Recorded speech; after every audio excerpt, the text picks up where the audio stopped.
India में same लिंग से आप शादी नहीं कर सकते हैं। हाल ही में सुप्रीम कोर्ट ने भी अपना फैसला सुनाया है। और जो लोग ये कह रहे थे ना कि यार हमारे साथ तो बहुत जाति होती है, हमें लोगों से अलग रखा जाता है, हमें इस नाम से बुलाया जाता है, अब जो भी LGBTQI+ के लोग हैं वो इस चीज़ से भले ही काफ़ी नाराज़ हैं, क्योंकि वो कह रहे हैं कि हमें समाज से अलग क्यों रखा जा रहा है। अब सुप्रीम कोर्ट ने यहाँ पर कहा है कि इंडिया में अभी हम इसे लागू नहीं कर सकते हैं, और उन्होंने अपना इसके पीछे भी रीज़न दिया है। इस वीडियो में हम बात करते हैं। जो सेम सेक्स से मैरिज करने का मामला ये इसी साल अप्रैल और मई के टाइम से चल रहा है। अब देखिए अप्रैल और मई के टाइम में इसमें काफ़ी ज़्यादा हेयरिंग भी हुई थी, पर अभी इसका डिसीजन फाइनली आ चुका है। अब सुप्रीम कोर्ट के 5 जजों ने मिलकर ये फैसला सुनाया, और जिसमें जो 2 जज थे वो तो इसको सपोर्ट कर रहे थे, पर जो 3 जज थे वो इस चीज़ को अभी सपोर्ट नहीं करा है। और मैं आपको ये भी बता दूं, BJP ने भी इस चीज़ को अभी सपोर्ट नहीं करा है। जो भी लोग LGBTQIA+ के लोग हैं, मतलब इसमें सब कुछ आ जाता है, हेट्रोसेक्सुअल को छोड़कर। हेट्रोसेक्सुअल वो होते हैं जैसे मेल और फीमेल आपस में शादी करते हैं जैसे, और बाकी लोग हो गए जो नॉर्मल लोग होते हैं। अब जो भी ये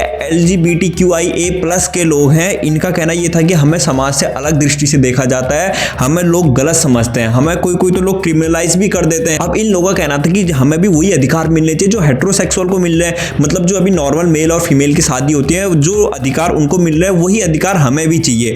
तो ये उनका कहना था। और उनका ये भी कहना था कि क्यों ना आप स्पेशल मैरिज एक्ट में कुछ ना कुछ अमेंडमेंट कर दीजिए, जिसकी वजह से हमें भी इस चीज़ के मामले में कोई ऐसी गलत दृष्टि से ना देखे। अब देखिए जो स्पेशल मैरिज एक्ट है, अगर आपको इसके बारे में पता नहीं है तो मैं आपको शॉर्ट में बता देता हूँ। अब जो स्पेशल मैरिज एक्ट है, पहले क्या होता था, जैसे अगर कोई मुस्लिम धर्म में शादी करना चाहता है या मुस्लिम लड़की से शादी करना चाहता है, तो और वो मुस्लिम के रीति रिवाजों से शादी करना चाहता है, तो उसे अपना जो धर्म है, मान लो वो हिंदू रिलीजन से बिलोंग करता है, अपने धर्म को मुस्लिम धर्म में परिवर्तन करना पड़ेगा, उसके बाद ही वो मुस्लिम रीति रिवाजों से शादी कर सकता है। और जैसे मान लीजिए कोई मुस्लिम है, अगर उसको हिंदू रीति रिवाजों से शादी करनी है तो उसे सबसे पहले हिंदू धर्म में अपना धर्म परिवर्तित करना पड़ेगा, तब उसके बाद आप शादी कर सकते हैं। पर जब ये स्पेशल मैरिज एक्ट आया, इसके तहत क्या होता है कि आप अपना बिना धर्म को चेंज किए भी शादी कर सकते हैं।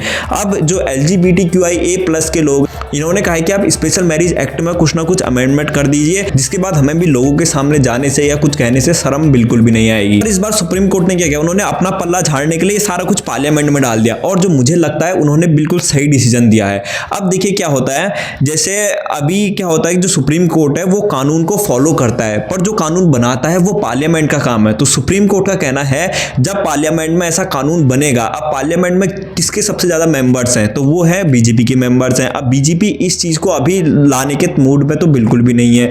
तो सुप्रीम कोर्ट का कहना है कि जब पार्लियामेंट में एक कानून बनेगा इसके लिए, तब हम इसके बारे में चर्चा और करेंगे, पर अभी के लिए तो ये इंडिया में लीगल बिल्कुल भी नहीं है। अब देखिए अगर इसको लागू कर भी दिया जाता तो मैं आपको बताता हूँ क्या क्या परेशानियां हो सकती थी। अब देखिए सबसे पहले तो 160 कानूनों को बदलना पड़ता, उन पर अमेंडमेंट करना पड़ता।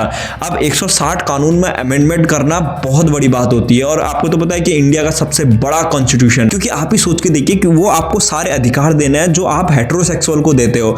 अब क्या होगा कि जैसे मान लीजिए जो हेट्रोसेक्सुअल है, अगर वो बच्चा गोद लेता है तो उसके लिए अलग कानून है। अब जो LGBT वाले लोग हैं उनके लिए भी तो आपको कुछ ना कुछ अमेंडमेंट करना पड़ेगा ना उन बिल में, वो कैसे बच्चे को अडॉप्ट करेंगे, और उसके बाद जो जायदाद है उसका बंटवारा आखिर कैसे होगा। तो इन सारी चीजों को मद्देनजर रखते हुए इतने सारे कानूनों में बदलाव करना पड़ेगा, जो बिल्कुल भी आसान नहीं है। और वैसे भी कानून बनाना पार्लियामेंट का काम होता है, सुप्रीम कोर्ट का बिल्कुल नहीं होता है। अब देखिए जब सेम सेक्स मैरिज का मुद्दा चल रहा था, तब सुप्रीम कोर्ट ने भी BJP से पूछा था कि क्या करना चाहिए आखिर, तो BJP ने भी यही कहा था कि अभी सोसाइटी इसके लिए तैयार नहीं है। और मुझे भी ये लगता है ना, इस पर कहीं ना कहीं तो पॉइंट जरूर है। अब आप ही सोचिए, मान लीजिए आपकी शादी हो रखी है और आपके बच्चे भी हैं, और जिनकी नहीं हो रखी है वो भी सोचिए, मान लीजिए आपके भविष्य में शादी होगी या फिर उसके बाद आपके बच्चे होंगे, तो मान लीजिए आपका एक लड़का है, तो वो चाहता है कि वो किसी और लड़के से शादी करे, तो क्या आप इसकी परमिशन देंगे, और आपका उस टाइम पर रिएक्शन क्या होगा।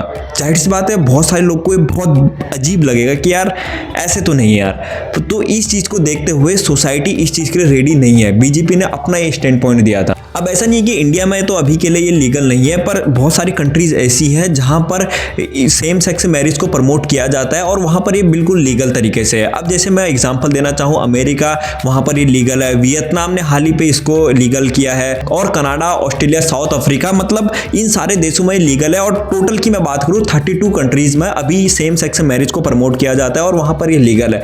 पर आप इस पर क्या कहना चाहेंगे मुझे कमेंट बॉक्स में जरूर बताइएगा। तब मिलते हैं ऐसे कुछ अगले टॉपिक में, तब तक के लिए थैंक यू सो मच।